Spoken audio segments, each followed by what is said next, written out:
adaptations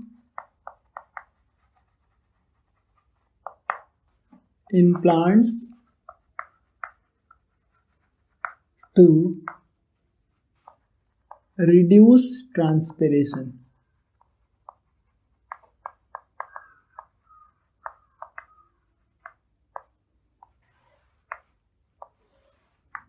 adaptations in plants to reduce transpiration.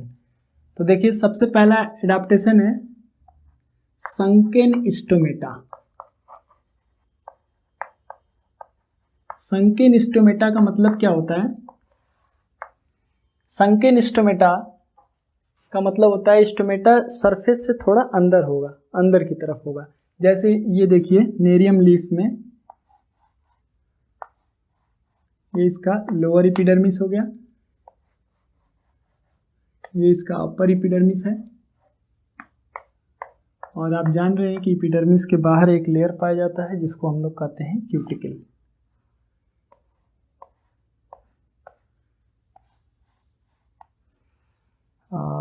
यहाँ पर और बना देते हैं।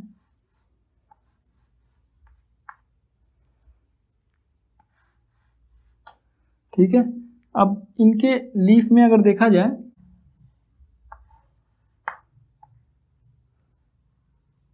तो ऐसे गार्ड सेल्स प्रेजेंट है। देखिए ये गार्ड सेल्स हो गए, ठीक है, और यहाँ पर बहुत सारे हेयर्स होते हैं ऐसे ऐसे,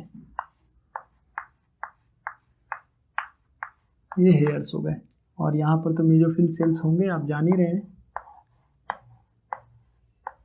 और इंटरसेलुलर स्पेस भी होगा। ठीक है, अब मैं यहाँ पर बना दे रहा हूँ ऐसे।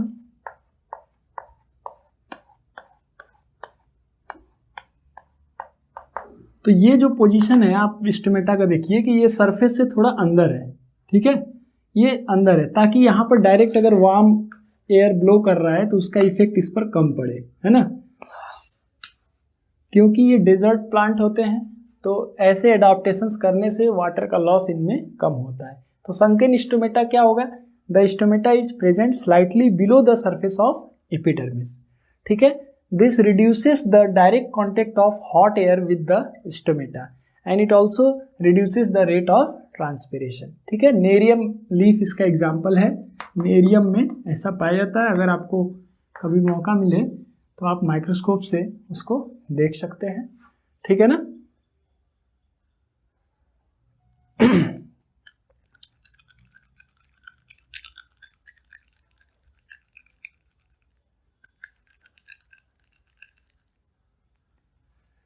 Next adaptation is fewer number of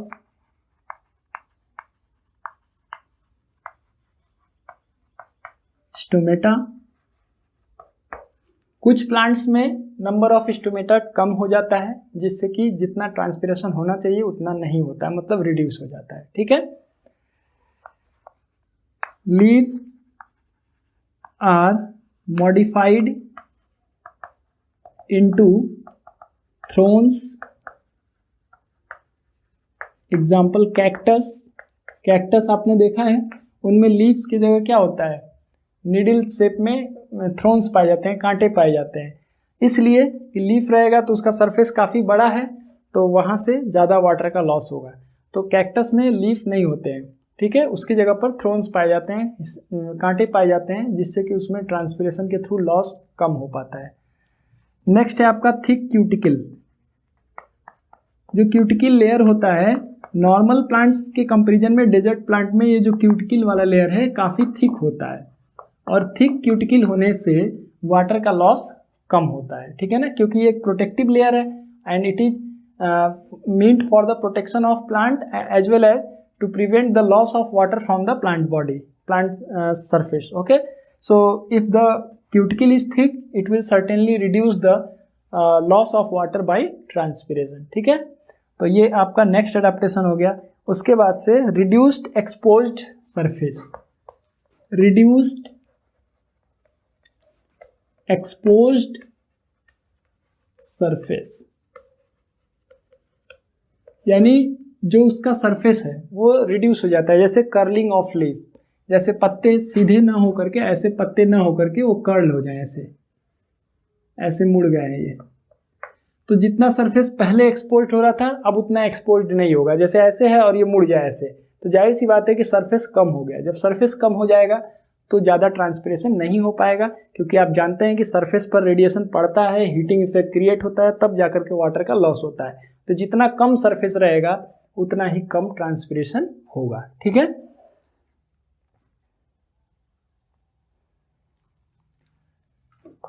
narrow leaf इसका भी एग्जांपल नेरियम ही हो जाएगा। पतले पतले पत्ते होते हैं। ठीक है, जैसे अब ये नॉर्मल प्लांट, जैसे ये देखिए, ये पत्ता को देखिए और ये इसको देखिए, तो नैरो रहेगा, जाहिर सी बात है कि सरफेस एरिया कम होगा, तो इससे ट्रांसपिरेशन का लॉस कम हो पाएगा। ठीक है ना, तो ये सब कुछ इंपॉर्टेंट एडाप्टेशंस हैं प्लांट में जो कि ट्रांसपिरेशन को रिड्यूस करते हैं। खास करके आप देखिए सबसे इंपॉर्टेंट है संकेन स्टोमेटा। आपसे पूछा जाता है give any 2 adaptations of plant to reduce transpiration, तो आप दे सकते हैं sunken stomata, fewer number of stomata, leaves are modified into thorns, example cactus, thick cuticle and reduced exposed surface area, and the last one is narrow leaves, example nerium। ठीक है, तो ये कुछ इंपॉर्टेंट एडाप्टेशंस हैं जो plant में होते हैं ट्रांसपिरेशन को रिड्यूस करने के लिए। खास करके डेजर्ट प्लांट में जहाँ पर कि पानी आसानी से अवेलेबल नहीं है, तो प्लांट को पानी को लॉस होने से बचाना पड़ता है। ठीक है, अब इस चैप्टर में 2 और टर्म मैं आपको बता दूँ, बहुत ही इंपॉर्टेंट टर्म है गटेशन एंड ब्लीडिंग। ये बहुत ही इंपॉर्टेंट है और पूछा ही जाता है, तो आप इसको याद रखेंगे, guttation and bleeding.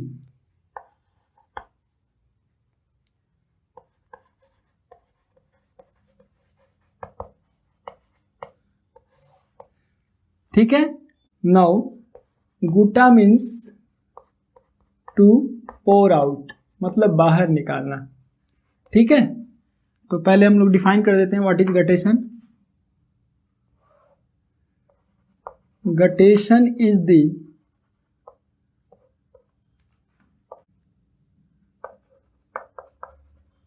Loss of water along with minerals from special pores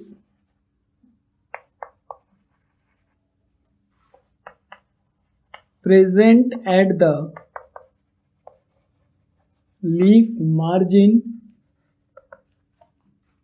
called hydatodes।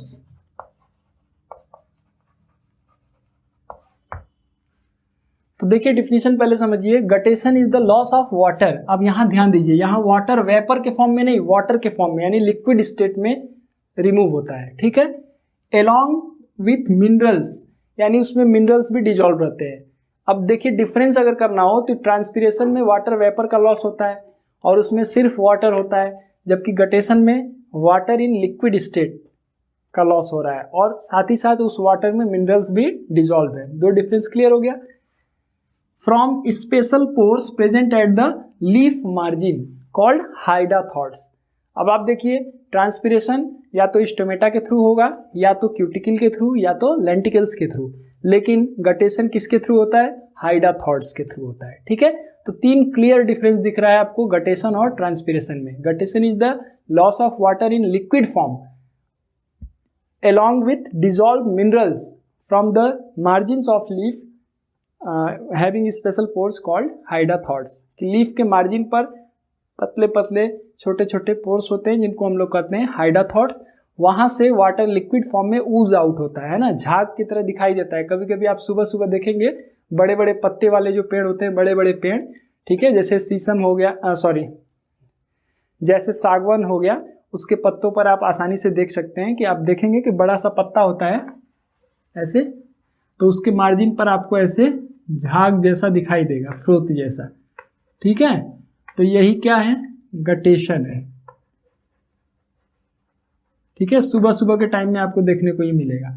अच्छा, ये गटेशन होता क्या है? कुछ जो ट्री है वो जब वाटर एब्जॉर्ब कर रहे हैं कंटिन्यूअसली, ठीक है, सॉइल में सफिशिएंट वाटर अगर प्रेजेंट है तो रूट प्रेशर की वजह से, ट्रांसपिरेशनल पुल की वजह से पानी बहुत आसानी से ऊपर की तरफ जाते रहता है। अब जितना पानी प्लांट को मिल रहा है उतना अगर ट्रांसपिरेशन से अगर लॉस नहीं हो पा रहा है, यानी कुछ तो बायोकेमिकल प्रोसेस में प्लांट वाटर यूज करेगा, लेकिन जितना उसको ट्रांसपिरेशन करना चाहिए, है ना, उतना अगर वो ट्रांसपिरेशन नहीं कर पा रहा है और हॉट ह्यूमिड इन्वायरमेंट है, तो हॉट ह्यूमिड इन्वायरमेंट में क्या होगा, प्लांट को अपने बॉडी टेम्परेचर को मेंटेन करने के लिए वाटर का लॉस करना पड़ेगा, है ना।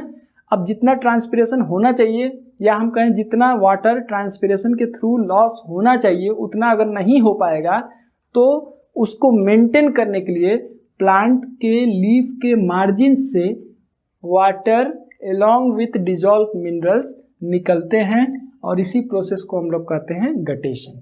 ठीक है, ध्यान देने वाली बात यह है कि ट्रांसपिरेशन में वाटर वेपर के फॉर्म में निकलता है, गटेशन में लिक्विड फॉर्म में निकलता है। ट्रांसपिरेशन में सिर्फ वाटर वेपर का लॉस होता है, गटेशन में वाटर along with मिनरल्स, यानी जाइलम में जो पहुंचा है वाटर और मिनरल वही पूरा ऊज आउट होता है। ठीक है ना, हाइड्रा थॉट से। आप सागवान के पेड़ को देख लीजिए, एकदम क्लियर हो जाएगा, कोई दिक्कत नहीं है। सुबह सुबह आप 4-5 बजे के करीब देख लीजिए किसी सागवान को पेड़ को, आपको दिखाई देगा ऐसे झाग झाग दिखाई देगा उसके पत्तों पर। ठीक है, और that is due to the process of guttation. और ये एक स्पेशल पोर्स से होते हैं जिनको हम लोग कहते हैं हाइड्रा थॉट्स। ठीक है, तो ये चीज़ आपको गटेशन के बारे में ध्यान देना है। अब ब्लीडिंग क्या होता है, जैसे आपको चोट लग जाता है तो ब्लड निकलने लगता है, ठीक है, ठीक वैसे ही प्लांट के इंजर्ड पार्ट से जो प्लांट सैप निकलता है, इसी प्रोसेस को हम लोग कहते हैं ब्लीडिंग। ठीक है, तो ब्लीडिंग को हम लोग ऐसे डिफाइन कर सकते हैं, it is the loss of plant SAP from the injured part of the plant, यानी प्लांट के बॉडी पर किसी कारण से इंजरी अगर हो जाए, ठीक है, मान लीजिए आपने कुल्हाड़ी से प्लांट पर मार दिया, ठीक है, तो इंजर्ड हो गया वो, तो उस इंजर्ड सरफेस पे प्लांट सैप जो निकलना शुरू होगा, तो इसी प्रोसेस को हम लोग कहते हैं ब्लीडिंग। ठीक है ना, तो ब्लीडिंग जो होगा नेचुरली नहीं हो सकता है, जब उसमें किसी कारण से इंजर्ड होगा प्लांट का बॉडी पार्ट तभी ब्लीडिंग होगा, जबकि ये गटेशन क्या है, एक नेचुरल प्रोसेस है। ठीक है ना, तो गटेशन और ब्लीडिंग बहुत इंपॉर्टेंट डिफिनीशंस पूछे जाते हैं इस चैप्टर से। गटेशन, ब्लीडिंग, ट्रांसपिरेशन, तीन ही तो इसमें डिफिनीशन है, तो तीनों डिफिनीशन आपको बहुत बढ़िया से आना चाहिए। What is transpiration, what is guttation, what is bleeding. बाकी स्टोमेटल ट्रांसपिरेशन का पाथवे आपको मालूम होना चाहिए, फिगर को आप बना सकें। 4 एक्सपेरिमेंट डिस्कस किए गए, वो चारों एक्सपेरिमेंट के ऑब्जर्वेशन क्या हैं, इन्फ्रेंस क्या है, ये आप बता सके, और factors affecting transpiration, significance of transpiration, बस इतना सारा टॉपिक है इस चैप्टर में। ठीक है, चैप्टर को अगर समझ के आप पढ़िएगा तो कोई बहुत बड़ा नोट्स बनाने की जरूरत नहीं है, समझिए चीज़ों को, फिगर बनाइए, फिर आपके लिए बहुत आसान हो जाएगा। ठीक है ना, खास करके 2-3 चीज़ बहुत इंपॉर्टेंट है इस चैप्टर में, जैसे what are the adaptations in plants to reduce transpiration, ये जरूर पूछा जाता है। फिर गटेशन, ब्लीडिंग, ट्रांसपिरेशन का डिफिनीशन बहुत इंपॉर्टेंट है ये। ठीक है ना, तो ये सब कुछ चीज़ है जो कि चैप्टर से बहुत ज़्यादातर पूछे जाते हैं। और एक्सपेरिमेंट तो जान ही रहे हैं, साइंस का आत्मा होता है एक्सपेरिमेंट। ठीक है ना, so that's all we have in this chapter, transpiration, and I hope you will study this chapter very well, so that if anybody asks you any question related to transpiration, you are able to answer that question. Okay, thank you.